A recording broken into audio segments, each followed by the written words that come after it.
NASA के Lucy mission की हम लोग बात करेंगे। क्वेश्चन बनेगा कि लूसी मिशन जो है वो किसका है, तो आपको नासा ध्यान में रखना है।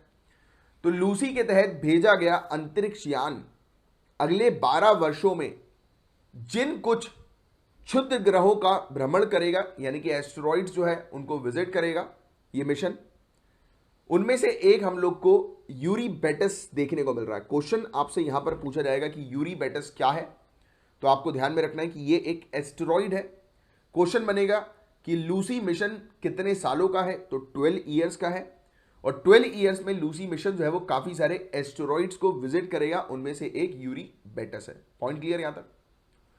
अभी हाल ही में लास वेगस में खगोलविदों यानी कि एस्ट्रोनॉमर्स ने एक तारे का अवलोकन करने के दौरान, हो यह रहा था कि लास वेगस में काफी सारे एस्ट्रोनॉमर्स ऑब्जर्व कर रहे थे एक स्टार को, और जब ये ऑब्जर्व कर रहे थे उस तारे को, तो उस समय थोड़े टाइम पीरियड के लिए, कुछ समय के लिए इन्होंने एस्टेरॉइड को गायब होते हुए देखा, सॉरी स्टार को गायब होते हुए देखा।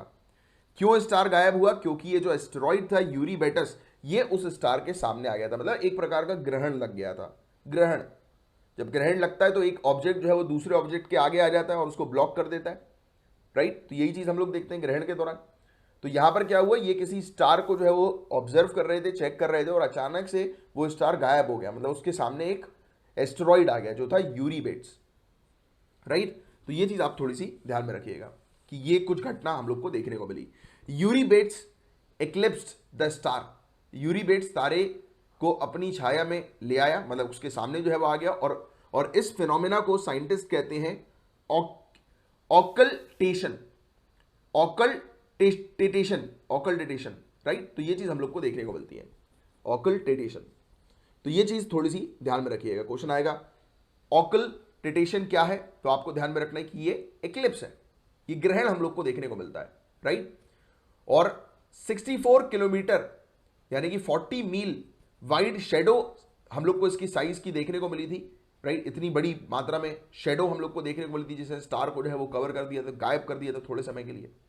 और इस जानकारी का उपयोग लूसी मिशन के जो रिसर्चर्स हैं इनके द्वारा वर्ष 2027 में लूसी अंतरिक्ष यान के यूरी बेटस के नजदीक से गुजरने के दौरान एकत्र किए गए डेटा को पूरा करने के लिए किया जाएगा। अभी जो रिसर्चर्स ने ये डेटा जो मिला है, यानी कि एस्ट्रोनॉमर से ये जानकारी मिली है, और जो रिसर्चर्स ने अपने पास इस डेटा को रख लिया है, अब उस पर ये रिसर्च करेंगे, और 2027 में जब लूसी मिशन जो है वो इस एस्टेरॉइड के नजदीक जाएगा, यूरी बेट्स के नजदीक जाएगा, तो इस डेटा का जो है वो इस्तेमाल उस समय किया जाएगा 2027 के पीरियड में, राइट। ऑकल्टेशन क्या है, तो वही मैंने आपको बताया कि एक ऐसा इवेंट जहां पर एक सेलेस्टियल ऑब्जेक्ट दूसरे सेलेस्टियल ऑब्जेक्ट के सामने आ जाता है और दूसरे ऑब्जेक्ट को पूरी तरह से ब्लॉक कर देता है, राइट।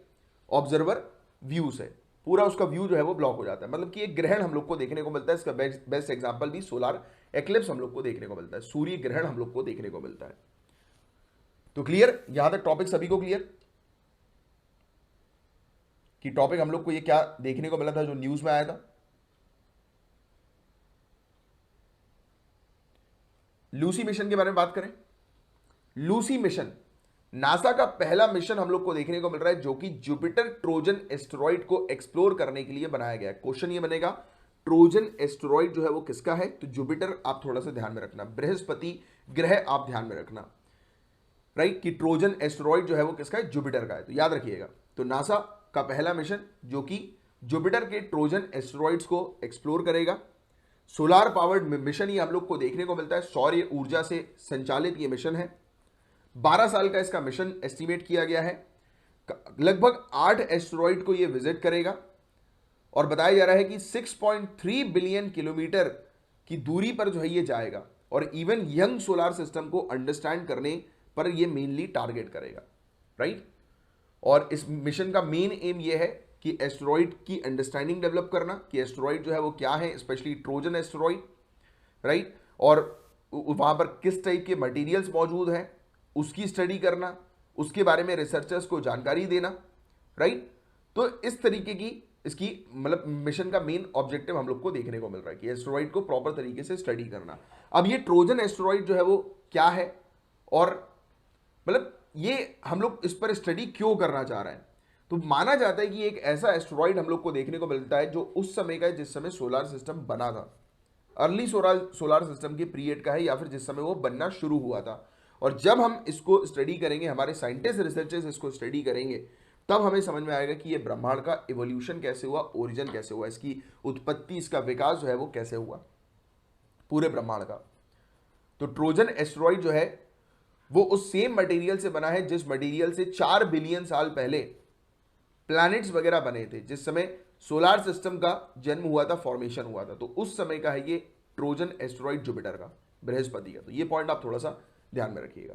क्लियर? लूसी मिशन से रिलेटेड किसी को कोई डाउट तो पूछ लो।